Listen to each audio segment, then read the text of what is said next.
날마다 하나님의 말씀을 묵상하는 성도 여러분을 주님의 이름으로 축복합니다. 오늘도 말씀을 통해서 역사하시는 하나님을 풍성하게 경험하는 귀하고 복된 시간이 되기를 주님의 이름으로 간절히 소망합니다. 오늘 우리가 보게 되는 성경은 마태복음 20장 1절에서 16절 말씀입니다. 오늘 말씀에 보면 포도원 품꾼들에 대한 이야기가 등장합니다. 1절을 한번 볼까요? 천국은 마치 품꾼을 얻어 포도원에 들여보내려고 이른 아침에 나간 집 주인과 같으니 라고 기록합니다.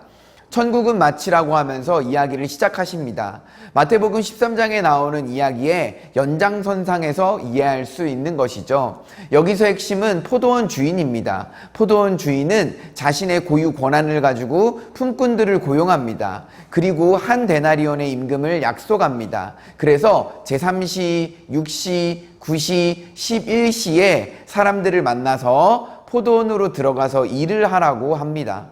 그렇게 하루 일과를 마치고 임금을 받는데 먼저 와서 일한 자나 늦게 와서 일한 자나 임금이 동일한 것을 보고 먼저 온 자들이 불만을 표출합니다.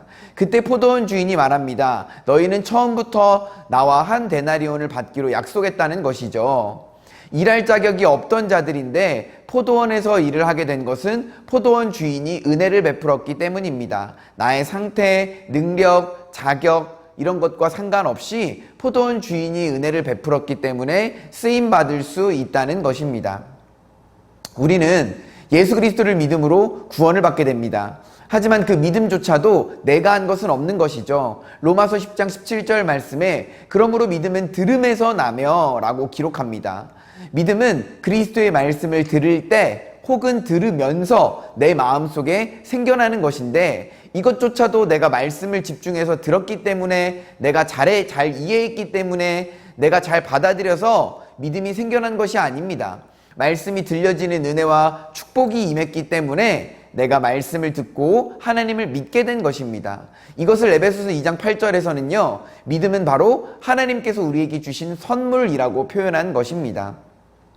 우리가 무엇을 한 것 같지만 사실 우리가 한 것은 아무것도 없습니다. 그렇기에 우리는 이것을 은혜라고 고백할 수 있는 것이죠. 나는 그저 포도원 주인이 나에게 맡겨주었던 일과 약속을 믿고 나의 임무를 감당하면 되었던 것입니다. 자격 없는 자가 은혜를 받았다는 사실에 감사해야 하고 비교하지 말아야 합니다. 결국 먼저 된 자가 나중 될 수 있고 나중 된 자가 먼저 될 수 있다는 사실을 기억하면서 항상 겸손해야 합니다. 그리고 하나님의 주권과 인도하심을 나의 사고방식으로 이해하려고 하면 안 됩니다. 그저 우리는 자격 없는 자를 사용하시는 하나님께 감사해야 하는 것이죠. 우리가 믿음을 선물로 받아 하나님을 믿고 살아갈 수 있다는 것 자체에 감사하시기 바랍니다. 또한 우리가 하나님의 위대한 사역에 쓰임받고 동참하고 있다는 사실에 감사하시기 바랍니다. 나는 포도원 품꾼의 이야기를 통해서 어떤 생각이 들고 어떤 결심을 하게 되나요? 각자의 삶에 적용해 보시기를 바랍니다.